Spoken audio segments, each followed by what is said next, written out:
Notre Seigneur Jésus-Christ de Nazareth. Amen. Alléluia. Que Dieu nous bénisse. Je veux que tu puisses te concentrer, s'il te plaît. Tu vois les circonstances de ta vie. Tu vois ce qui se passe autour de ta vie.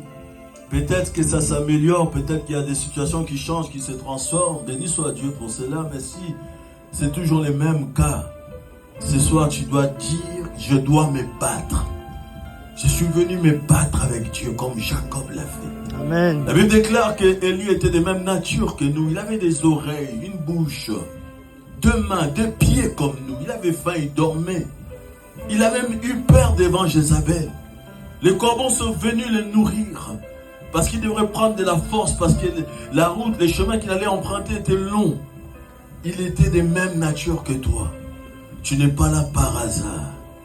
Tu n'es pas là par hasard. Ici, il n'y a pas de formule ou de méthode. C'est le Saint-Esprit qui va te gérer.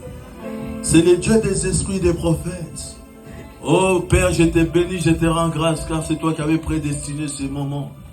C'est toi qui avais voulu qu'on puisse se rassembler ici-bas en ton nom puissant, car Dieu le Père l'a souverainement élevé et lui a donné le nom qui est au-dessus de tout nom, afin que dans les ciels, sous la terre et sous la terre, tout genou fléchisse au nom de Jésus.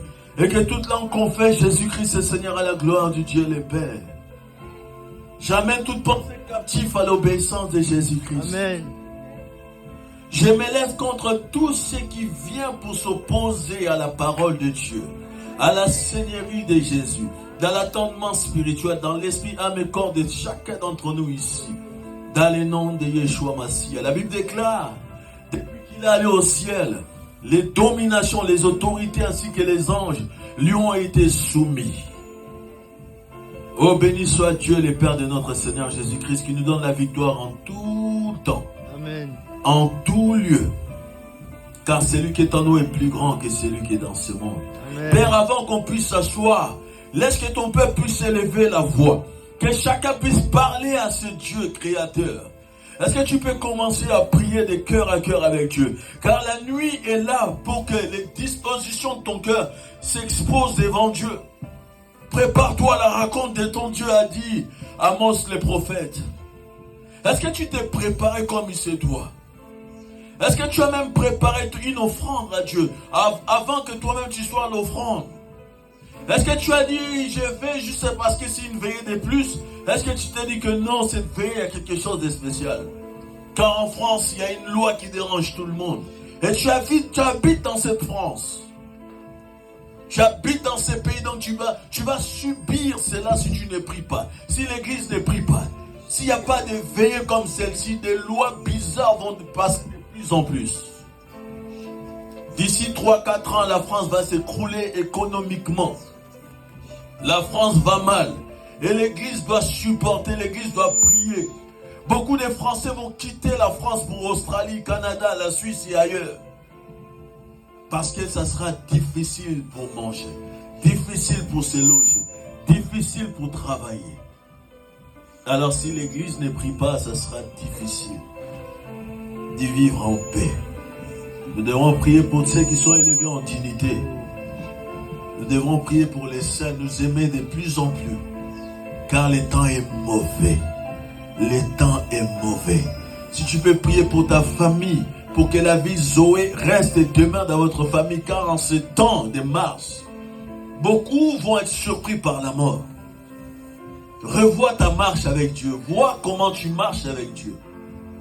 Car les péchés mignons, tu sais, c'est ce qui te fait le plus mal. Dans des moments secrets dans ta chambre, toi-même tu pleures. Même avant de prier, même ou après, peu importe, tu sais que tu vas retourner dans ces vomis, dans ces péchés que tu avais abandonnés. Ce soir, Dieu te tend la main, il te donne l'occasion de revenir à lui comme tu es. Amen. Il suffit tout simplement de libérer ton cœur. Je ne t'attends pas à assez prier. Je ne sais pas si tu es en train de ronfler déjà, mais je ne t'attends pas à assez prier. Je n'attends pas une église qui est plus que moi. Je suis tout seul ici sur l'estrade, sauf que j'ai un micro, mais vous devrez élever la voix. Élève ta voix pour toi. Ne t'occupe pas de ton voisin. Ton voisin a son étoile et sa destinée. Ce soir, c'est toi avec Dieu. Ce soir, c'est toi avec Dieu. Ce soir, c'est toi face à face avec ton Dieu. Tu n'es pas venu pour un prophète, tu es d'abord venu pour ton Créateur. Tu es d'abord venu pour cette situation qui doit changer dans ta vie. Tu es venu à la rencontre de ton maître. Comme ce véhicule qui a besoin de contrôle technique. Toi, tu as besoin que Dieu change un dysfonctionnement dans ta santé. Que Dieu puisse restaurer ta santé. Que Dieu puisse changer ses poumons, ses intestins, ton sang, tes os. Oh, il est capable ce soir. Il est capable ce soir. Il est écrit que lorsque 2 ou 3 sont unis, il est là au milieu. Implore sa grâce. Que Dieu te localise. Que Dieu te localise. Que Dieu te localise.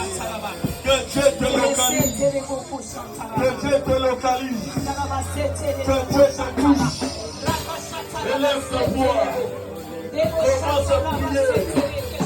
Prie le Seigneur. Il est auprès de toi.